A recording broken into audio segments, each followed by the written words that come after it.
हम सबकी तरफ से आज के दिन संपूर्णता को प्राप्त करने के लिए हमारे प्यारे ब्रह्मा बाबा को बहुत बहुत बधाई। आज के दिन विशेष बाबा वरदानों व शक्तियों से हमारी झोली भरते हैं, तो आज पूरा दिन हम बाबा से शक्तियाँ लेते रहेंगे। और बधाई दी है तो बधाई में क्या देते हैं? उपहार देते हैं। तो उपहार सभी ने सोच रखा है ना, क्या देना है? तैयार कर रखा है? आप खड़ा करो, किसके साथ तैयार कर रखा है? अच्छा, अभी नहीं कुछ नहीं कर रखा, अब कर लेंगे। हाँ, अब कर लेंगे। तो बाबा को कौन सा उपहार अच्छा लगता है?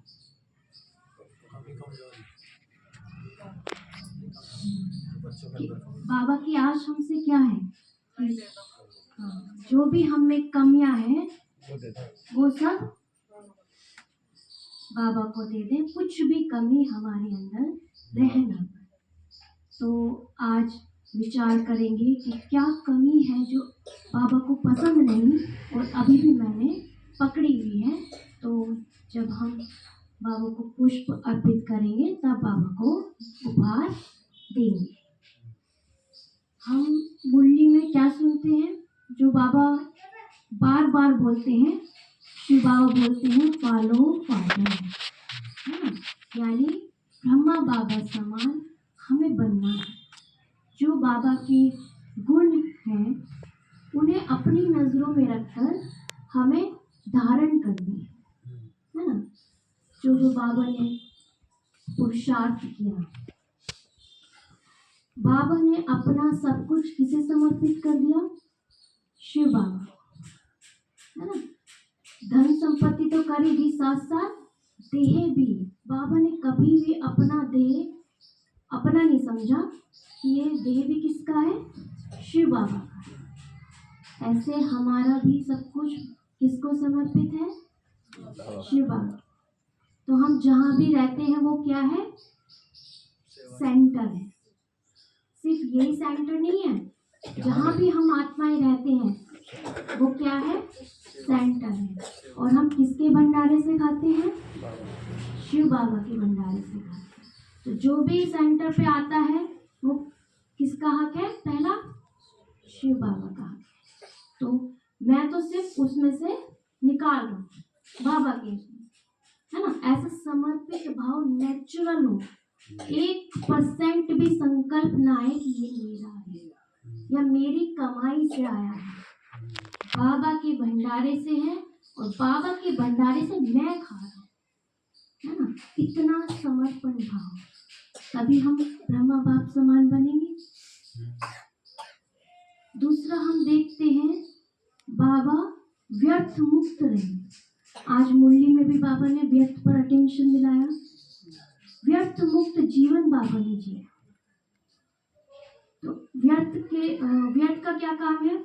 हमारा समय नष्ट करता है, हमारी शक्ति नष्ट करती है ना? तो व्यर्थ के लिए हमें क्या करना होगा? अटेंशन देना होगा, है ना? कि कहीं मेरे संकल्प, मेरे बोल, है ना? हम व्यर्थ बोल भी बहुत बोलते हैं, है ना? तो व्यर्थ में तो नष्ट नहीं हो रहे। तो सारा दिन हमें बीच बीच में अटेंशन देना है। तो उसके लिए एक अभ्यास, पूरे दिन में 1-1 मिनट अपने को अटेंशन दिला के हम 5 स्वरूपों का अभ्यास करें। ये 5 स्वरूपों का अभ्यास हम बढ़ाएं। जितना ज्यादा हम 5 स्वरूपों का अभ्यास बढ़ाएंगे उतना हम व्यर्थ से स्वतः ही मुक्त होने लगेंगे। हमें व्यर्थ बातें अच्छी नहीं लगेंगी। एक तो होता है अटेंशन दिलाना खुद को कि मुझे अरे ये तो व्यर्थ है, नहीं सोचो, हमें स्वयं खुद ही अच्छी नहीं लगेगी। तो वो नेचुरल, क्योंकि अब हमें नेचुरल करना है सब चीजें। हम सुनते हैं, मुरली में सुनते हैं कि हाँ हम अटेंशन देते हैं, लेकिन वो स्वाभाविक हो जाए कि हमें पसंद ही ना आए वो चीजें। तो ऐसा पुरुषार्थ हमें करना है। देखते हैं त्याग और तपस्या, बाबा की तपस्या, है ना। ब्रह्मा की तपस्या तो हम शास्त्रों का में भी सुनते हैं, कितना गायन है ना। बाबा का जीवन तपस्वी था। तो बाबा बैठ के तो तपस्या बाबा करते थे, योग करते थे सुबह शाम, लेकिन विशेष बाबा ने जो पुरुषार्थ किया वो कर्म योगी का किया। मुरली में भी बाबा कर्म योग के ऊपर ज्यादा अटेंशन देते हैं, है ना, क्योंकि ज्यादा बैठ के तो लग जाता है योग, लेकिन कर्म योग, क्योंकि सारा दिन हमें कर्म भी करना होता है ना। कर्म क्षेत्र पर है, सारा दिन हम बैठ नहीं भी सकते, बहुतों के पास समय ही नहीं होता, है ना, थक भी जाते हैं। तो अगर हम कर्म योग में महारत हासिल कर ले तो हमारा पुरुषार्थ ऊंच हो जाएगा। तो बाबा ने यही मेहनत की थी, कर्म योग की। बाबा को ये अभ्यास नेचुरल था कि मैं कर्म कर रहा हूँ और बाबा की लाइट ऊपर से किरणें मेरे ऊपर पड़ रही है, ये नेचुरल था, स्वाभाविक था। तो ऐसा मेहनत की बाबा ने, फिर धीरे धीरे स्वाभाविक बन गया, है ना। बाबा ने भी तो मेहनत की। तो ऐसे ही हम अपने कर्म योग पर मेहनत करें। सारा दिन में हम देखें हम क्या क्या कर्म करते हैं और उसके अनुसार कि इस कर्म में मैं बाबा को अपने साथ कैसे अनुभव कर सकता हूँ, ये पहले ही दिमाग में सेट करें और वो कर्म हम बाबा को उस याद में अनुभव करके, जितना हमारा कर्म योग अच्छा हो जाएगा ना, उतना हमारा पुरुषार्थ स्वतः ऊंच हो जाएगा। तीसरा हम देखते हैं आत्मिक स्थिति। ना ये तो हमने भी सुना बाबा के बारे में कि बाबा लिख लिख कर भी करते थे प्रैक्टिस की, मैं आत्मा, ये भी आत्मा, वो भी आत्मा, ना बाबा ने कितना अभ्यास किया।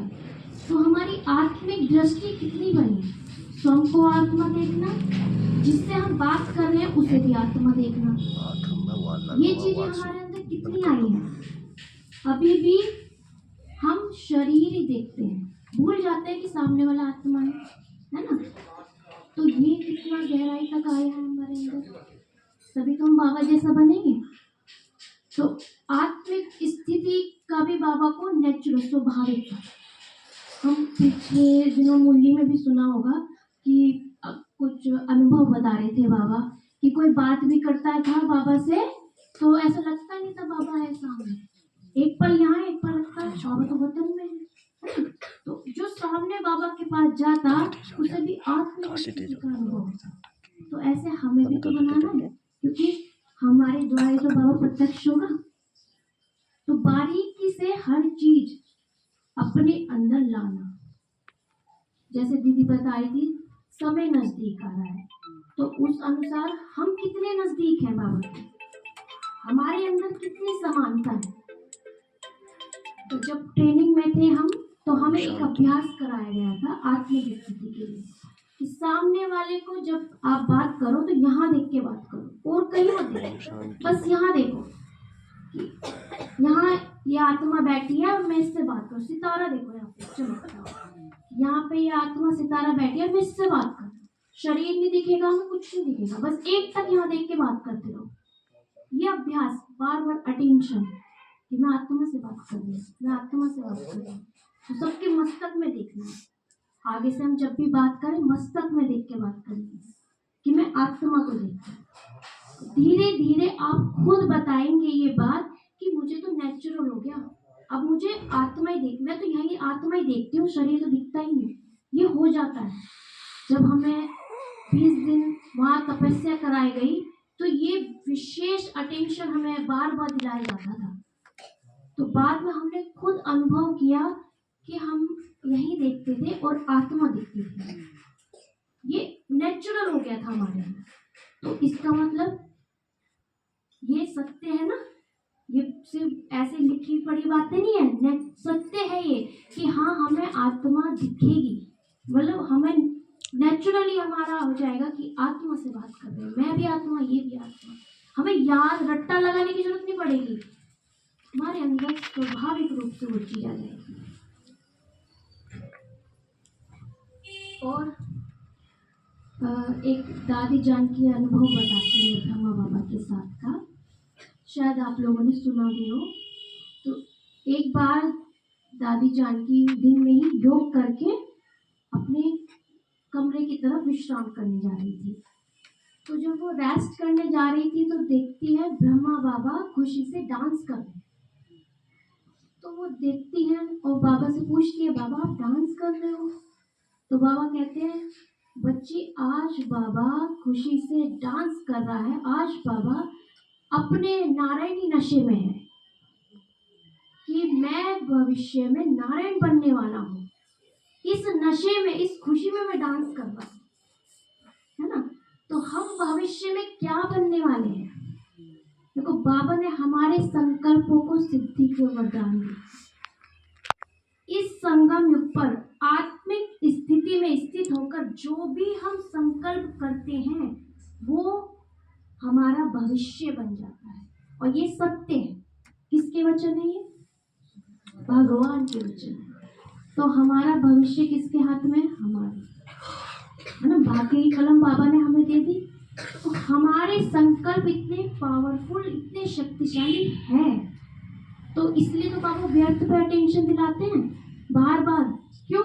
क्योंकि व्यर्थ में हम संकल्पों को वेस्ट कर रहे हैं, जबकि इतने पावरफुल है, उनसे तो हम अपना भाग्य कितना ऊंचा बना सकते हैं, है ना। हम क्यों सोचे हम प्रजा में जाएंगे, हम क्यों सोचे हम दास दासी बनेंगे, हम तो राजा बनेंगे, है ना।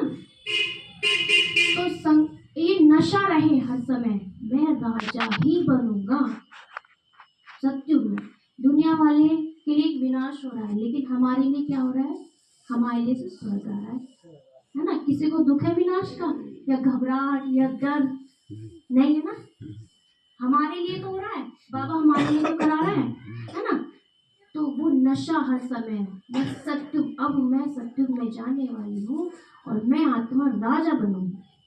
तो आत्मिक स्थिति में स्थित होकर अपने लिए महान महान संकल्प करना, जिसे हम सोमान बोलते हैं, है ना। सोमान का अभ्यास हमें बहुत बढ़ाना है पूरे दिन में। तो कर्म योग में भी हम सोमान का अभ्यास कर सकते हैं। मैं मास्टर सर्वशक्तिमान हूँ, मैं परम पवित्र आत्मा हूँ, है ना। सोमान तो बहुत बताया है। तो ऐसे अपने जीवन में हमें बाबा की शिक्षाएं धारण करते रहना है। और यही शुभकामनाएं हैं दिल से कि बहुत जल्द से जल्द हम सभी ब्रह्मा बाप समान बन जाए। ओम शांति।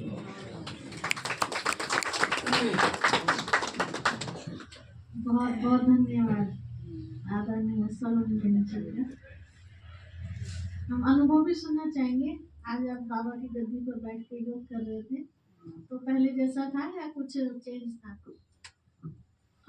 जब फर्स्ट बार वहां पर टर्न बांटे हुए थे ना, जैसे बताया था ग्रुप बनाए हुए थे, तो सबका टर्न होता था, स्टेज पर जाके योग कराना था। तो स्टार्टिंग क्या होता है, डर लगता है। तो पहले दिन तो बहुत, और साथ में दीदियाँ बैठती थी जो हमें टीचर थी ना, जो कराती थी क्लास, तो उनके साथ में बैठ के योग कराना तो डर रहेगा ना। हाँ, तो वहां पे तो मेरा इतना अच्छा मतलब योग नहीं लग पाया था। बस एक मन में था कि हाँ बाबा ने जिम्मेवारी दी है, तो मैं मतलब वो हो जाता है ना कि बाबा ने जिम्मेवारी दी है, आत्मिक साकार देना। फिर वही अनुभव में दीदी को, जब दीदी ने बोला स्टेज पर आकर योग कराना है, वही अनुभव में दीदी से बताया, दीदी फर्स्ट बार मुझे बहुत डर लगा। तो फिर दीदी ने कहा आगे कैसे बढ़ना है, ऐसे तो बढ़ना है ना। तो फिर बाबा को याद करके मैं बैठी। आज ऐसा कुछ डर महसूस नहीं। और बाबा की मतलब मुझे ये अनुभव हो रहा था, बाबा मेरे साथ में खड़ा है, मैं यहाँ बैठी हूँ, बाबा साथ में खड़ा, तो बाबा सब जो आत्माएं थी ना, सबको बाबा ऐसे शक्तियाँ, ऐसे पावरफुल लाइट डाल रहा, सबकी आत्मा ऐसे चमक रही है। ये मुझे अनुभव हुआ, सबके ऐसे लाइट। तो वो डर निकल गया, स्टेज पे आने का भी जो डर है। हाँ, धीरे धीरे दीदी से सीख रहे हैं। ओम शांति। ओम शांति।